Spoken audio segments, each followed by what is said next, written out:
I hate borscht. My friend, you probably haven't had a good borscht. Okay, I'm gonna tell you guys something. In the winter of last year, I made the best damn borscht I ever made. I wish I had done a video on how I did it, but I did things differently. So I'm gonna give you all the recipe. Okay, write this down. This is how I made my borscht. You can criticize me all you want, but this was just absolutely delicious. I'm gonna give you all the recipe right now. Okay, here it goes. This is what I did. First, I made my broth. I made the broth by taking rib bones that I had in the freezer and boiling the rib bones in water with one whole onion and lots of parsley. And I put a carrot in there as well. And I boiled it for about 2 hours, 2 hours and a half on a low heat. Bring it to a boil, then lower the heat and cover it so that the moisture doesn't get out, and just let it sit there on a low heat.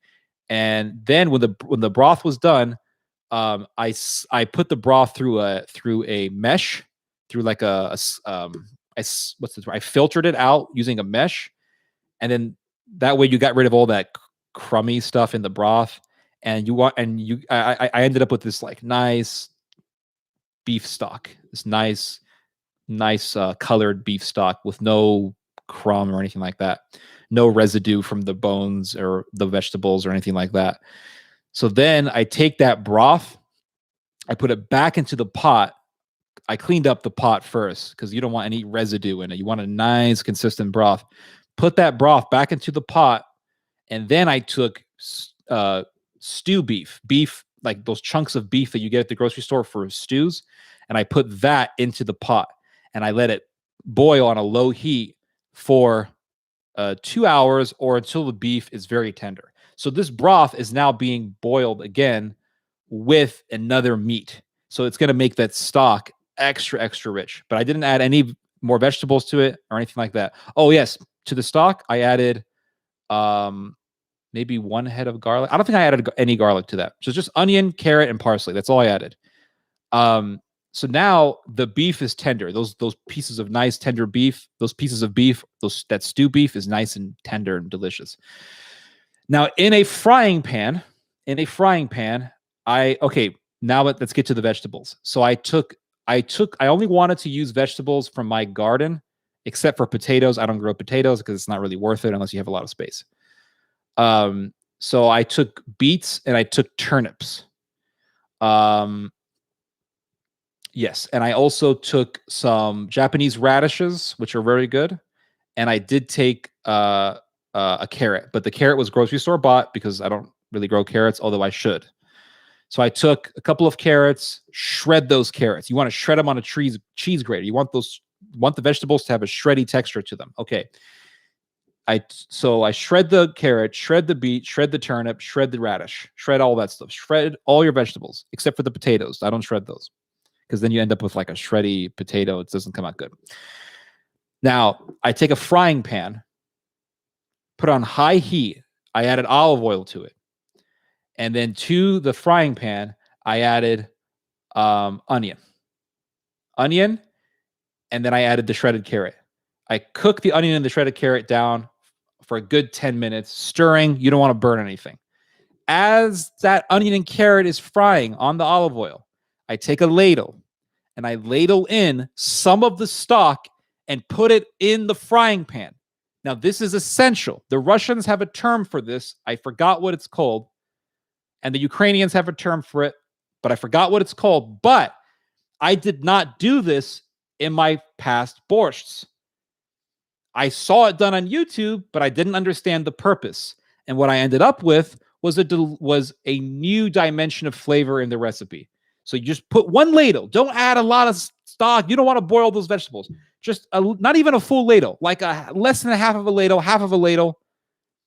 Boom. That broth, because it's very, very substantial, it's going to cook down very fast. And the liquid is going to evaporate. And that broth flavor is now going to fuse itself with the carrots and the onion. And I mix it. And I do that for about, 10 minutes, 15 minutes. Then I add the shredded radish. Now, you don't have to follow this order. You could do it in any order you want. I'm just telling you how I did it. Add that shredded radish. Cook it down. Now, when you let me just add something before when you add when you're cooking the onion and the carrot. Another thing that I did was I added those little cans of tomato paste. Get one can, put the entire little can of tomato paste in the frying pan with the carrot and the onion. Let that, and don't add any broth. Just let that tomato paste cook down for a couple of minutes, because the problem with tomato paste that's not fried on the oil is that it's too tomatoey. And if you just add tomato paste directly to the soup, you're practically putting ketchup in the soup. It's disgusting. So you want to fry down that tomato paste to get rid of that tomatoey ketchupy taste. You don't want that crap. So once that cooks down, then add some of that broth, mix it, let it reduce. Then add the shredded radish. Cook it down. Don't forget to put some ladles of stock into it. Let it reduce. Add the shredded beef. Cook it down. The shredded beets. The beets. Cook it down. Add some of that stock. Play with it. You don't have to be mechanical about it. Stir it. Listen to some music. Mix it up. Break it down. Add a little bit more stock. Boom, boom, boom. Mix it up. And then if you really want to add another depth of flavor, put like a tablespoon or two of smoked paprika. Now, I don't think the Russians do this, but I know the Hungarians like to put smoked paprika in their soups. And let me tell you, it is bomb. It's fire. Add some of that smoked paprika. Cook it down with the vegetables. Mix it up. That tomato paste with the root vegetables, the shredded turnip, the shredded radish, the beet, that tomato paste, the smoked paprika, the oil, the broth, all coming together. Oh, that is going to add fusion. That's going to add so much depth in the flavor of the soup and in the end result of the soup. Once that has all cooked down, what's in that frying pan, that is magic. That is what is going to give you the full depth of flavor for your soup. It's what's going to give your soup a very distinct flavor. Put that into the pot. Put it all into the pot. The color of that stock is going to be as red as blood. It's going to be a crimson red from those beets.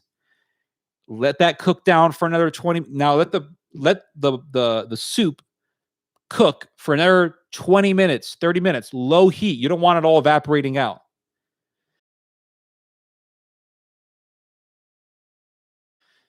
And then taste it. You need a little salt, add a little salt to it. When you've tasted it and it's to your satisfaction, now you want to do something to add another depth of flavor. And what that something is going to be is herbs. I take parsley and I take dill and I chop it up real nice and fine. And I put that into the soup. That's going to give you another depth of flavor. Let it cook for another 10 minutes on low heat with those herbs. Then taste it. You're going to notice a big difference because those herbs have added another dimension of taste. Needs a little salt, add a little bit more salt. Don't go crazy with the salt, because if you oversalt the dish, you really messed it up. So just add a little pinch of salt, taste it. Black pepper, taste it. When it is to your satisfaction, when the borscht is to your satisfaction, you're going to take like 5 or 6 cloves of garlic and you're going to chop those cloves up into little pieces. Turn off the heat on the stove. You don't want the garlic to cook that much. Turn off the heat of the stove and just throw that garlic into the soup. And that garlic is going to cook with the residual heat in the pot. Now, when you're cooking with residual heat as opposed to cooking with active heat, it does change the flavor, because active heat is going to cook that garlic completely, where you're going to lose that fresh garlic taste.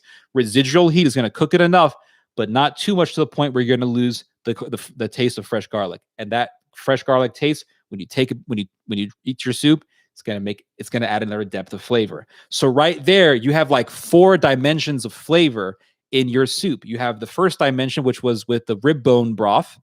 Then you have the second dimension, which was with putting the stew beef into the broth and letting it cook for another 2 hours, which makes it even beefier.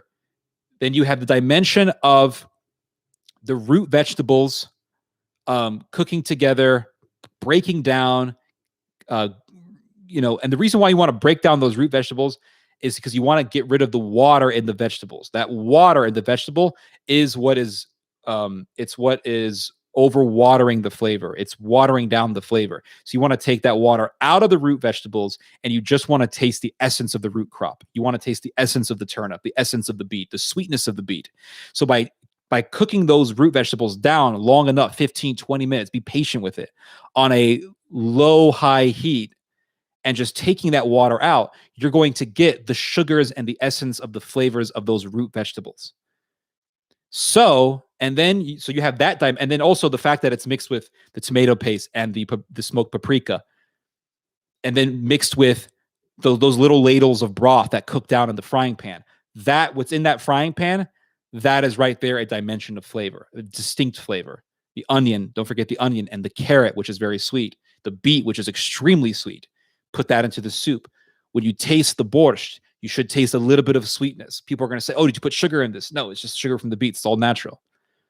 And then you have a dimension of flavor from the herbs and the raw garlic in the end. So you have about 4 or 5 dimensions of flavor right there in this soup. And man, when I tasted this soup, oh my god! And then as the borscht was stewing, with all the vegetables and everything, I made pierogi. So I got like Swiss chard. I spent all day in the kitchen. I got Swiss chard, cooked down the Swiss chard, and then I shredded the beets, and I cooked the beet down with the Swiss chard and an onion, and I took the pierogi, the dough, and I put chard, shredded beet, and goat cheese all mixed in the pierogi. Fold them together, boiled them, then sauteed them in a little bit of butter and olive oil. I think it was just butter, just to give them that just to give them that pan fried crispy surface. So I was eating this borscht with a side of the pierogi, and my God, it was heaven. It was heaven. Best borscht. The next time I do this recipe, I'm gonna get it on film because everyone should make borscht like this. It was the tastiest borscht I've ever made. It was gold.